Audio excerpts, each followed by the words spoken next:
was bent over on the couch and Dwayne was standing up, killing him. Murder, like murder. It was murder in there. This ain't your first time eating ass. This ain't your first time sucking dick because you do it very good. Taking pictures of his butthole and his ass in my bathroom mirror.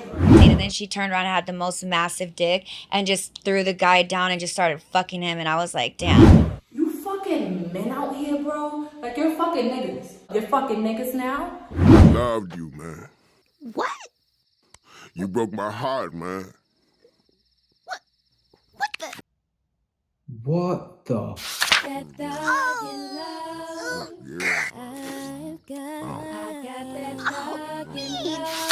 Okay guys, so before we get into this episode, I'm going to need you to like, comment, share and subscribe. The next mini goal for this channel is 1,000 subscribers and I'm going to need your help to get that. I have about 209 subscribers, so going to need everyone's support on that journey to there. I know some of you may be thinking it might come on your suggested, so what's the point? However, in order to grow the channel and improve the channel, it needs your subscriptions.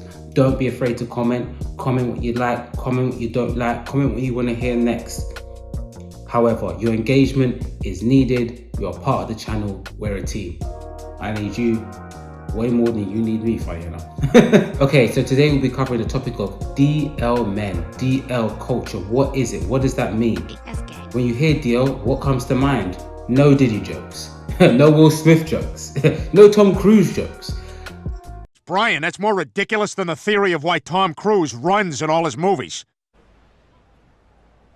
Wow, that cameraman has nice strong arms. You can't catch me, gay thoughts!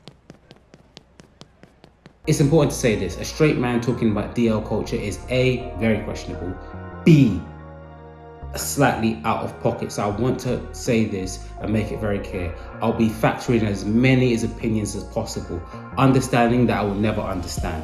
Also, alongside that, while I say this is an exploration into the topic. What is it like? What is it like for the women? What is it like for the men?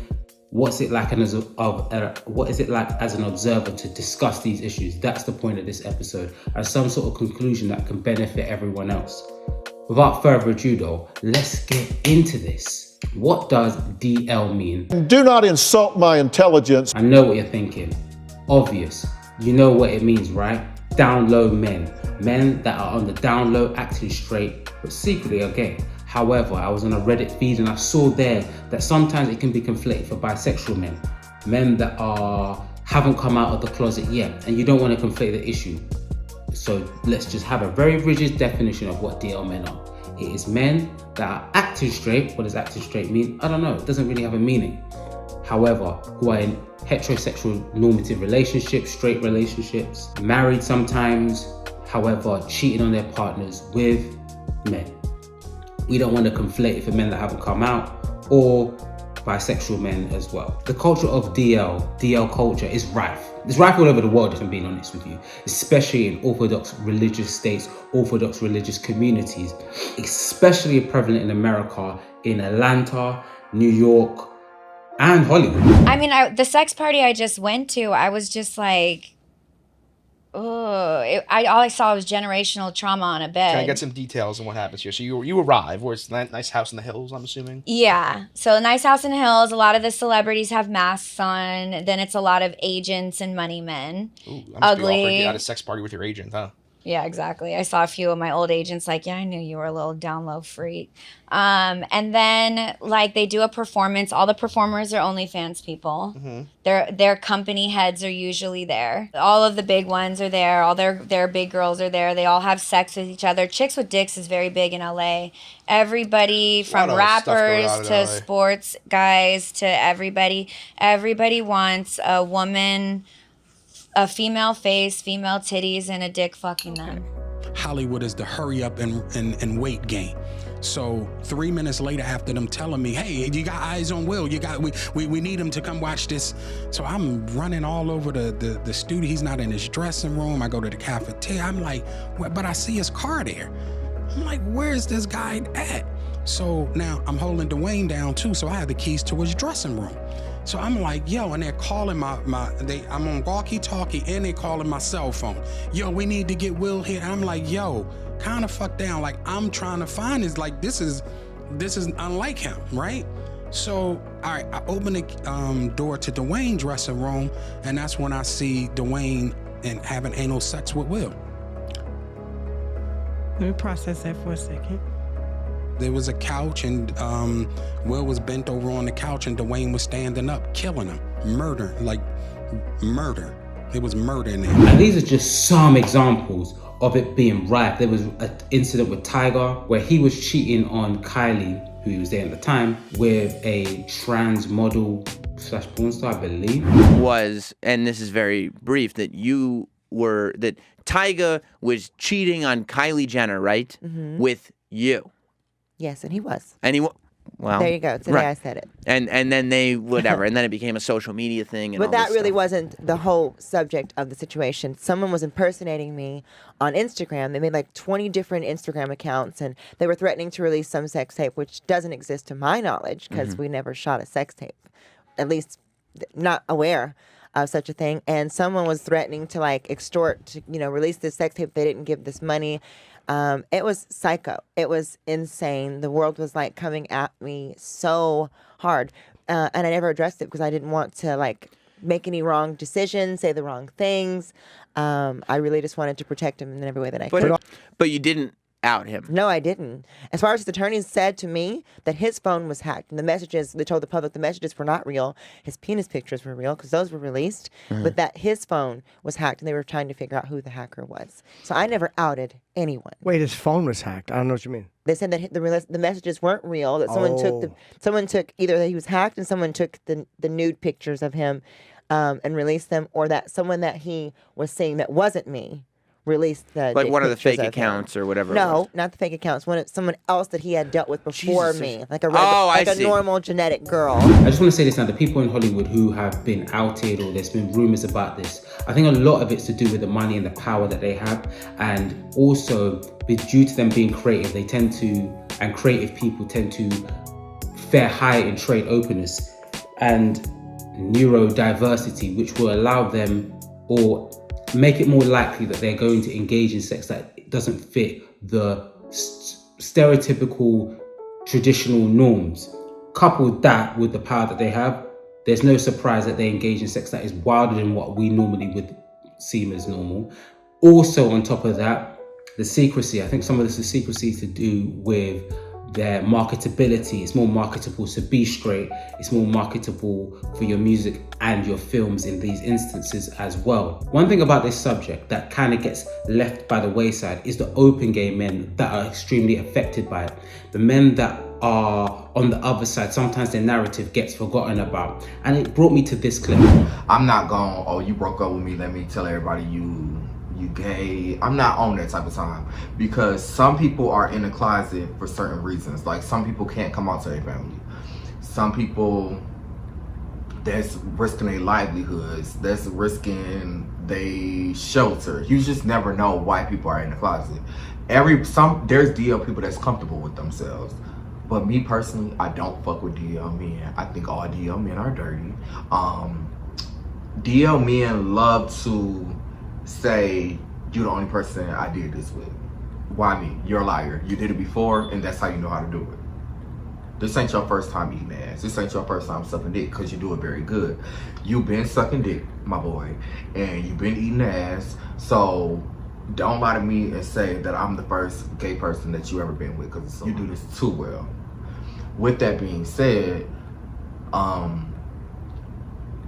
they get you try to fuck raw too. Now they fucking all y'all raw. And then y'all all think y'all the only one. Cause he DL and he not even really gay for real. He's just a little curious. He tricking you. Don't be dumb. You're not the only one. Why I play this clip here is, his name's Tay Anthony, by the way, is that he highlights the side that sometimes get forgotten about in this narrative, and it is the openly gay men, how they affected, the trauma that they may be feeling, the objectification that they go through, the use that they go through. He even goes on to say that a lot of the DL men that he deals with end up just moaning about their marriages, and it feels like sometimes that's what they should do, just go to counseling and discuss their quote-unquote failed marriages. And I think it's quite often forgotten for the narrative how quickly the LGBTQ can be objectified by people that are bi-curious and just used for their bodies, and it can leave them with low self-esteem, anxiety, depression about their place in the world, especially when you're from the Black community. And it's something that is often forgotten. On top of that, it's important to say this: no matter where we stand on our views on homosexuality, whether it be religious, whether it be moral, let's understand that they are people that they fare one of the highest in anxiety, depression, and suicide. So when you see them being objectified, when you see them being used for just their body by people who are not being completely honest with themselves for whatever reason, and we will analyze that, sometimes we need to bear some empathy and understanding to their situation and their emotions, as well as the salacious bullshit that the DL people are putting the women through. Many times the aspect of the DL culture that we focus on is the women that have been heartbroken and used and taken advantage of, and sometimes forgot about those openly gay men that have also been taken advantage of. Like Tay Anthony said, is that there's risk of STIs as well, the dirtiness from it as well. This is a very serious reality. And also, I don't want to forget what some of these women go through. So now I'm in the phone. I go on the Safari. I forgot if the name of the website was Tag or Tinder, or it was something in that. I don't know about the fucking website. I don't have that website. But he had that website. So this is where this nigga do all his gay shit at, was on this website. I go on the website and he's logged in. Like, you're so stupid. You don't even sign yourself out of your accounts. Like, you're so stupid. If you're gonna be doing stuff that's this secretive, at least sign yourself out your phone, you fucking idiot. Now I'm in the tag account. I go in the inbox. Let me get my drink again, y'all. I goes in the inbox. All I see is T.S. Ashley, T.S. Simone, T.S. Amanda, T.S. At the time, I didn't even fucking barely know what T.S. meant. And his search history is just T.S. And I'm just like, oh, okay, this nigga has an obsession with transsexual women. Time out. Whoa.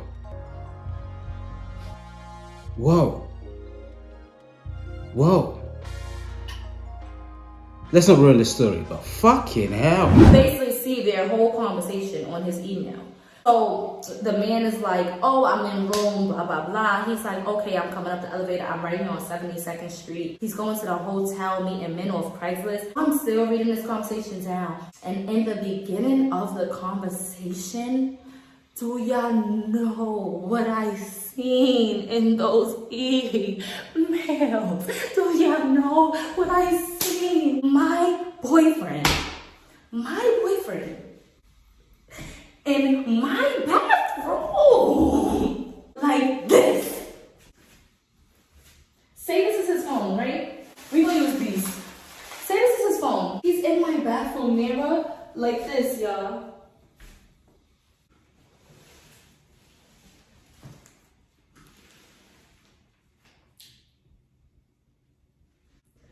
Taking pictures of his butthole in his ass in my bathroom mirror.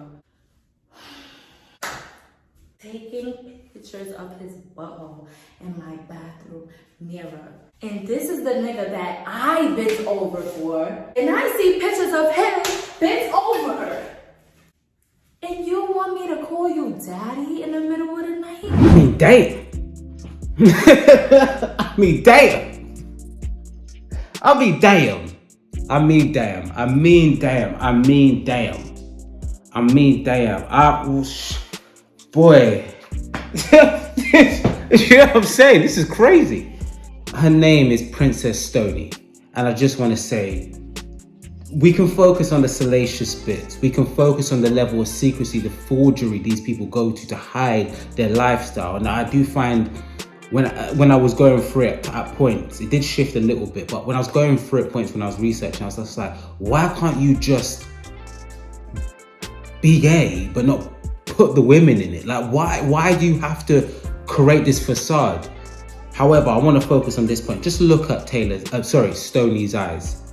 Just look at the pain in them. Look at the grief. Look at the frustration. Look at the anger. Look at the embarrassment in her eyes as she recalls this story. I'm kissing you in the locker room. I'm kissing the Holy Ghost. Yeah, I can't. This shit was too much. It was too much. So now, Larry's like, yeah, it's like, why wait? Fuck it. I'm tired of playing games with you. Like, they're really talking like a woman and a man. I'm tired of playing games with you. It's like, why wait? And I'm just thinking now, I'm picturing my skinny ass boyfriend being in a locker room with my bro, which has showers. I don't know if they fucked. I don't know, but this shit is just turning my stomach at that point. At this point, I felt betrayed by not only Trey, but I felt betrayed by my brother. So y'all don't understand the pain I was feeling. Once I seen him and Larry, I'm on 100 now. I'm on 100. It's no stopping me. It's no none of that. I'm mad. I took the phone, I hit it, and I went in that room. Boom! Wake the fuck up, nigga. You fucking niggas? You fucking men out here, bro? Like, you're fucking niggas. You're fucking niggas now? You fucking niggas? Hey, like, what you talking about? Oh my God. And I don't want to make light of it because it's so salacious, it's so funny, it's so larger than life. It brings out that part of us where we're like, whoa. It's like watching a train crash. But sometimes, often when people watch a train crash, they forget that people crashed in the train. And I know there can be numerous factors as to why that man did what he did. But let's not forget that woman's pain and experience. She's never going to fully trust again. Her self-esteem is going to be on the floor as of the time of that happening. She would probably experience high levels of anxiety, high levels of depression. Unfortunately, probably her next few partners would have been people who she took it out on as well. So while we hear these stories and we laugh and we go, what the fuck? Never forget the broken people it leaves behind. Never.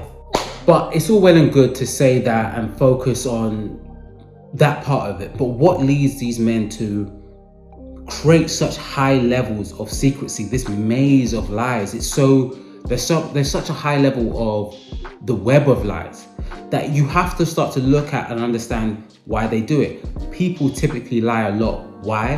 When they are scared, when they are terrified.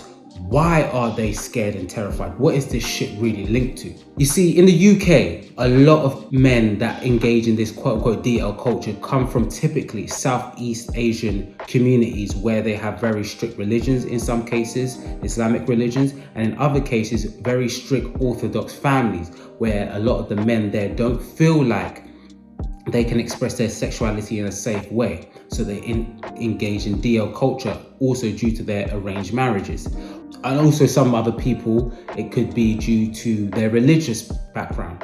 However, in Black American culture, there is a web of understanding and layers to why they will engage in this DL culture, will hide their true sexuality, and some of it is to do with its historic links to Africa and slavery. There is somewhat a historic tension between the Black community and the LGBTQ community, something Dr. Umar said, where he brought up the Civil Rights Bill. But what he did not talk about in relation to the Civil Rights Bill is there were two words included in that bill that ultimately served to take away from Black people what that bill was intended to deliver. They added gender and they added sexual orientation. And as a result of that, white women and homosexuals have been able to strip Black America from the intended gains of the Civil Rights Act. So there was still racism in that bill if you will study that history. The Civil Rights Bill was hijacked and sort of robbed by other civil rights activists from other LGBTQ communities and gender and feminist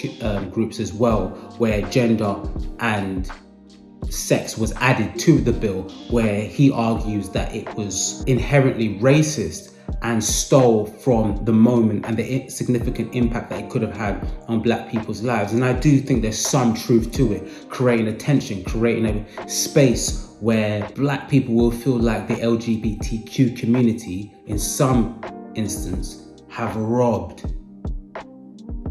the Black community of their moment, their impact and their true rights in America and all over the Western globe.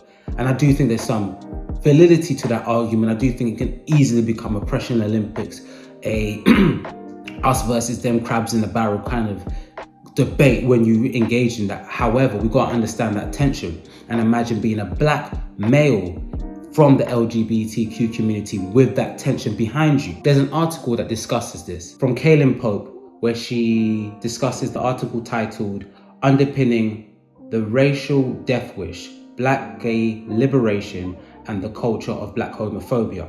And she discusses the historical impact, the historical roots of black homophobia, where it came from, where it stems from, why it's so prevalent in the community. And one of the most prevalent quotes from the article, I'll surmise. How were black gay individuals meant to organize if white gays pushed them out because of their race and black leftists degraded them from their sexuality as they could not hide their blackness? Some, like Bayard Rustin, allow themselves and others to shroud their sexuality in partial or full secrecy in order to have a chance of acceptance from or participation in more liberal civil rights movements. Black gay individuals were left hanging out on the balance and turned to various methods of self-expressions and identity in order to reclaim their power and forge their own space for themselves and others who could relate to them. Why I've put that there is to get an understanding of what it could entail to be a black gay man in America. What the fuck do I know about that? However, I've read a few articles and I've just tried to articulate what I got as a understanding of that. And it's neither could they feel safe in a black community as a gay man or in LGBTQ spaces. And couple that in the civil rights movement, they hid it. And I believe that's some of where the kind of DL culture grew, kind of where it became something that was in the underbelly of society. They weren't safe in LGBTQ spaces.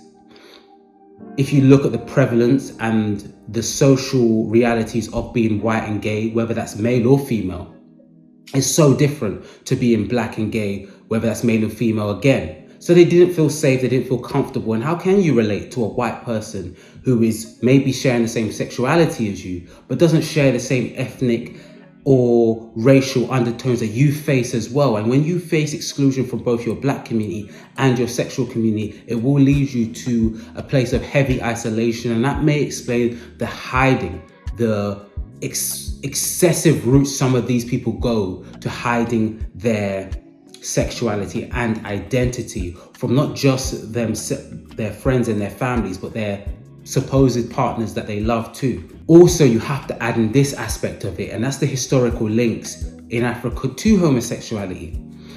Like Dr. Umar said in this clip, and I've played this before in the episode 20 versus 1 where I was discussing the Charleston White part of it. Go check that episode out if you haven't already. I say sexually confused because in the African cultural construct, we believe that the universe was founded on an absolute balance of masculine and feminine energy, positive and negative, yin as well as yang. For every man that's a woman, for every woman that there is a man. We believe that complementarity, the balance or attraction of opposites, is what the universe is built upon. Every atom has a positive charge and a negative charge. It's what allows the universe to exist. For the sun, there is the moon. For water, there is for earth. For the masculine, there is for the feminine. So from an African perspective, and you will find this perspective very, very prevalent throughout the continent of Africa. Most of us as African people are not pro-homosexual. You don't find any evidence of any African civilization, traditionally speaking, where homosexuality was allowed, considered normal, or openly practiced. We cannot prove that no one was ever not gay, but we can prove that no African society ever legitimized the behavior as something that was to be accepted and practiced openly. It is not something that's too prevalent in African culture pre-slavery. Now, I have done a little bit of research into to discover if it's true. There's most definitely, no one is saying there was no gay people, there was no queer people, but it wasn't of extreme prevalence. It wasn't something that was even accepted.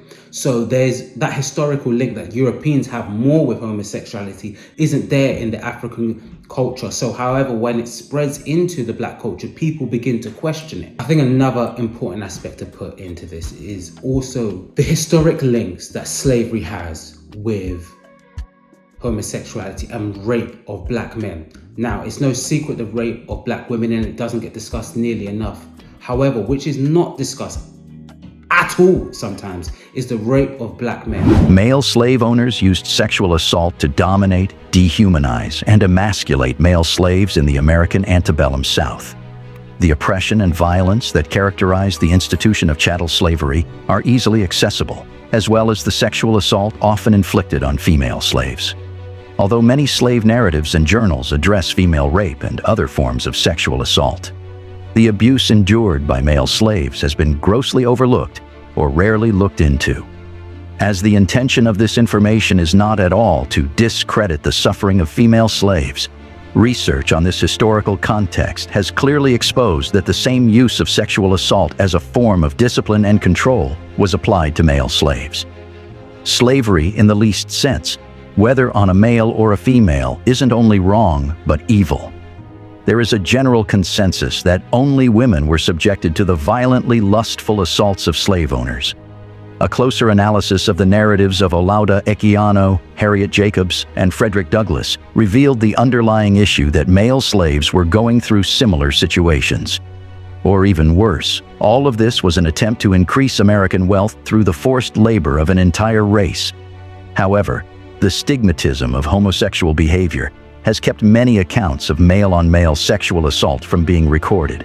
This exclusion of facts has many explanations, such as language, shame, and acceptance. It's really important to put that clip there because it has to be understood that a lot of the pushback against homosexuality is seen, some people view, like Dr. Umar and people who think like him, they view homosexuality as an insurrection into black culture from Europeans, a sort of evil mutation and abuse of black culture by the white men, or by the white supremacy, I should say. Also, as well, it's something that's missed out the narrative, something that was missed out from that clip. I couldn't play because there's so much information in that documentary. Is that a lot of the black men were feminized, not allowed to wear trousers or pants until they had gained favor from the white slave owners. On top of that, they engaged in raping the men as a form of dominance, raping the women in front of the men as well. And that can help explain why there's such a hyper-masculine depiction of black men in the media, in their music, in their TV shows, in their movies. It's because it's a sort of rebellion against white supremacy. You're not going to push us down. And if you look at some of the stereotypes of gay people, that's the flamboyantness, the softness in them. And to a lot of men, to be viewed as soft, to be viewed as flamboyant, is a threat to their masculinity. It's a threat to them. It puts them in, sometimes in very tangible danger.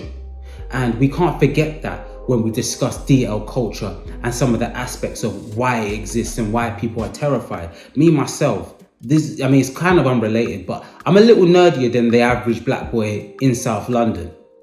However, that made me kind of, especially growing up, be a bit extra aggressive in order to, in a way, to feel safe.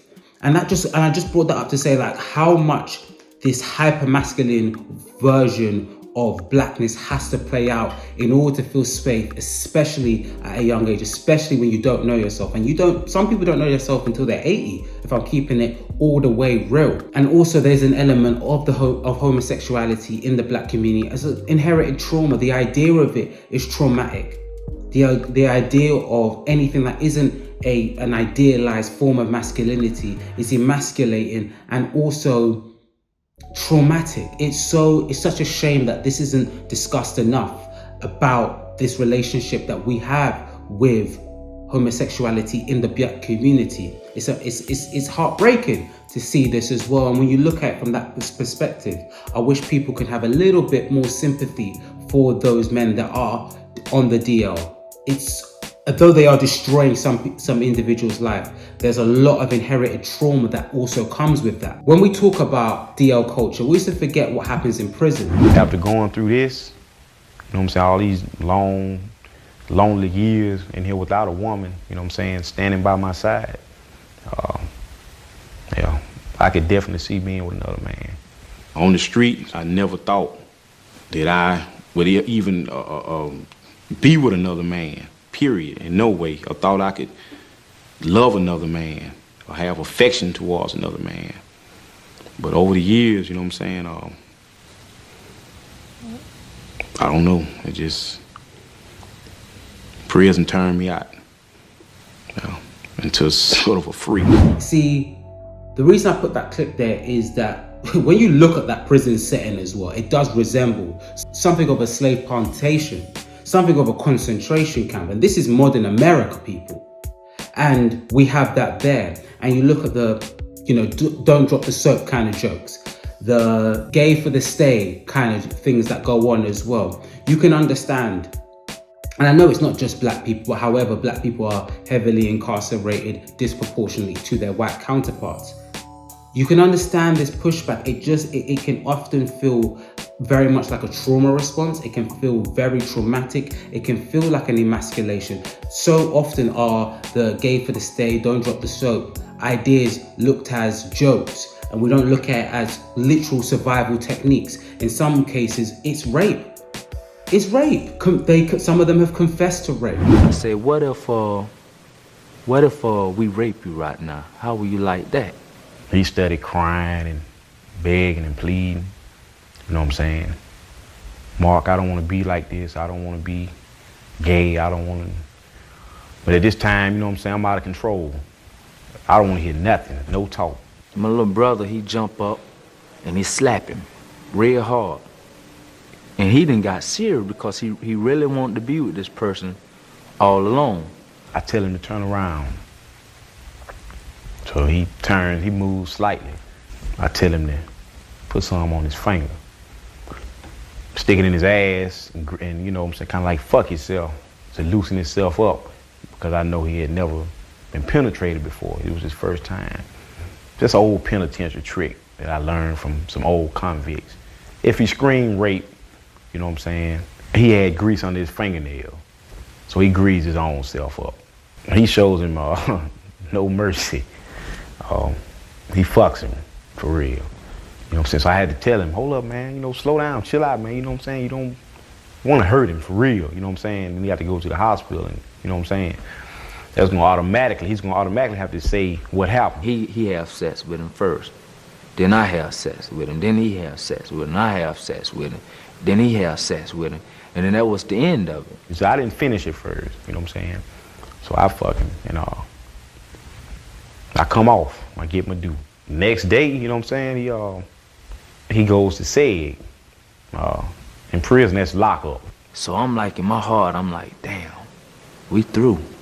We done got us a rape case. Some of them have had extended stays during this. It is, the relationship the black community has with it is deeper than just jokes. It's deeper than just ignorance. It's even deeper than just theology and religious views.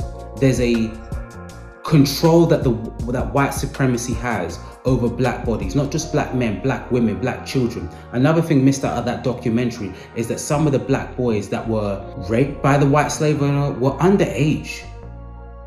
They were underage. I'm not trying to do this as versus the women at all. What the women went for was disgusting, and that should never be downplayed. However, it's also forgotten from the narrative of what some of those black slave owners went through and how that has now passed down and formed itself in homophobia, unfortunately, for people in the black community. And guys, tackling this subject is somewhat difficult, somewhat hard, especially as a straight man from fucking London. I, in some ways, can't relate to the struggle that these people have. And when I was first doing it, seeing the different stories of different women who have gone through pain, who have gone through embarrassment, shame, low self-esteem, depression, anxiety from being cheated on by their man, by a man, I was like, you should come out. You're breaking and destroying more souls. But when you look at the historical context, how some of them has its lineage in the civil rights movement, never feeling that there was a denomination which they could fit into. When you look at the historical rape of black men, some of those men that are also in the homosexual community, black men, have also been sexually abused themselves. So talking about sex openly can be difficult for them.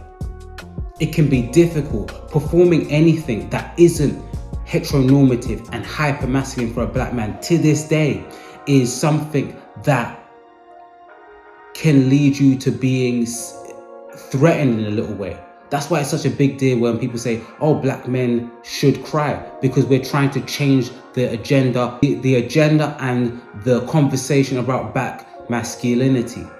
And unfortunately, too often black men are unable to, sorry if there's any background noise, black men are unable in the LGBTQ community to be both black and gay and seen as a person. There's no safe space for them.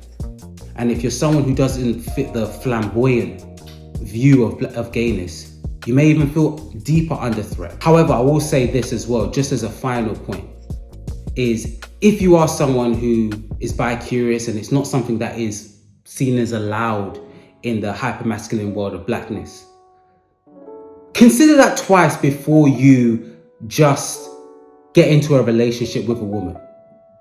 If you don't feel comfortable to discuss your openness sexually,